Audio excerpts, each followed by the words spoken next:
నమస్తే, welcome to Abhinav Bharat.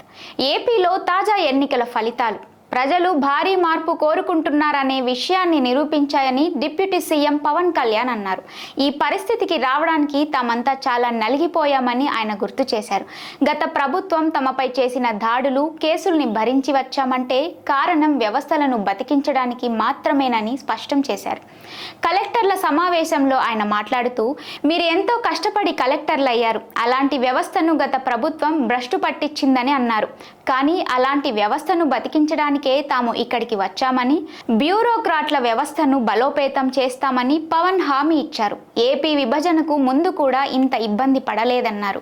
గతంలో ఏపీలో పనిచేయాలంటే ఐఏఎస్, ఐపీఎస్లు పోటీ పడేవారని, రాష్ట్రం మోడల్ స్టేట్గా ఉండేదని, కానీ గత 5 ఏళ్లలో పరిస్థితి పూర్తిగా మారిపోయిందన్నారు.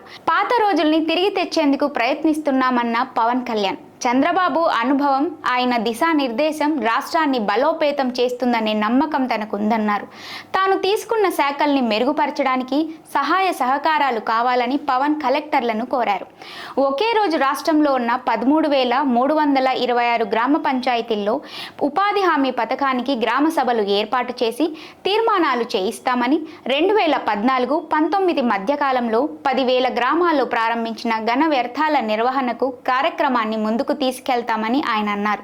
అలాగే 4,221 కిలోమీటర్ల మేర గ్రామీణ రోడ్ల రిపేర్లకు చర్యలు తీసుకుంటున్నట్లు తెలిపారు. గత ప్రభుత్వంలో ఇదే బలమైన రాజ్యాంగం ఉన్న ఐఏఎస్, ఐపీఎస్ వ్యవస్థల్ని పని చేయనీయకుండా చేశారని పవన్ విమర్శించారు. తమ వల్ల తప్పు జరిగితే తమ దృష్టికి తీసుకురావాలని, ఈ ప్రక్రియలో ఓ అడుగు ముందుకు పడాలని పవన్ కోరారు.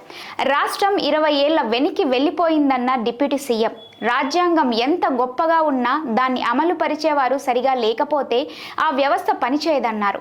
బలహీనమైన రాజ్యాంగం ఉన్నా ప్రజల కోసం పనిచేసేవారు ఉంటే ఆ వ్యవస్థ ఖచ్చితంగా పనిచేస్తుందన్నారు. చంద్రబాబు విజన్ను ముందుకు తీసుకెళ్లడంలో అధికారులు తమకు సహకరించాలని కోరారు. తన వల్ల తప్పు జరిగినా నిర్మోహమాటంగా చెప్పాలని కలెక్టర్లను పవన్ కోరారు. నాయకులారా, మీ పనితనం మీ అధినాయకులకు తెలియజేయాలనుకుంటున్నారు. ప్రజలారా, మీ సమస్యలను మీ నాయకులకు తెలియజేయాలనుకుంటున్నారు. ప్రజా సమస్యల పరిష్కార వేదిక మీ అభినవ్ భారత్.